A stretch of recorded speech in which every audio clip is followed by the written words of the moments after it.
Selamünaleyküm hammaga vatandoshlar. Bugungi sotuvga chiqqan xonadonimiz 2-qavatda joylashgan bo'ladi. 2 xonali ajoyib xonadon remontdan chiqib turibdi. To'g'ri girib yashaydi.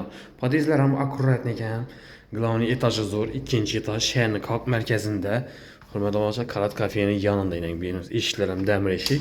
Bismillahirrohmanirrohim. Giramiz, kirgandan koridor joylari, devorlar polni hamma oboy qilingan.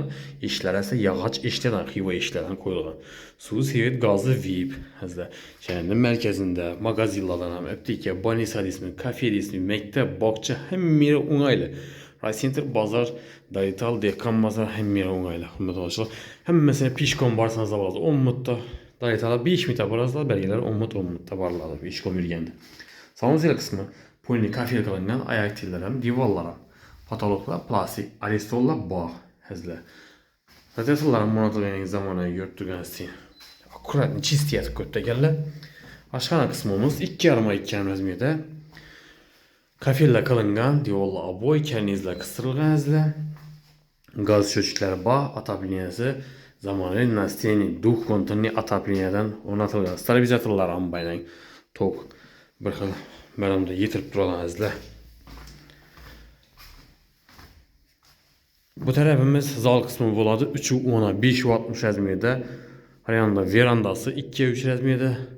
Birimiz gastiniy asosiy katta xonasi, radiatorlar o'rnatilgan, bu yerda aynalari yog'och aynalardan, deshan taraflarga hammasi akfa plastik ramlardan hazlar. Hem aynalar ishlatgan bo'lgan, podogulniklar ham bu aynalarida.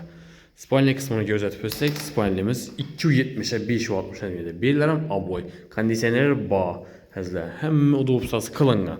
Kelib to'g'ri yashayverasizlar. Akkuratniy xonadon, ham o'qishlar ham yaqin, Urdu universitetidan ham yaqin yerda. Hurmatli do'stlar, peshkom borib kelib yuradi va farzandlaringiz bo'lsa, o'qishga inan beramiz 2-3 razmerda ishgan. Pol oyoqlar, devorlar oboy hazlar. Hamma o'ng'ayli. Hazlar farzandlaringiz apparzingizlar ham bo'ladi. Bu joylarning ichida Urdu universitetidan ham yaqin. Brian tarafından Narg'oz universitetidan borsa bo'ladi. Peshkom Urdu universitetidan ham o'qishda o'qiydigan farzandlaringiz uchun dim o'ng'ayli yer. Hem 2-qavat, remont ham tayyor. To'g'ri girib yashaydigan. Narxini to'xtalib o'tsak, narxini обязательно ekranda yozib qoldiramiz. Videomizning boshida nazorat yapsangiz, bemalol kelib üstünde mülkiyetini o'zi bilan savdolashsangiz bo'ladi. Mülkiyetini yanına olib kelamiz, o'zlari bilan savdolashib olaverasizlar. Hazlar.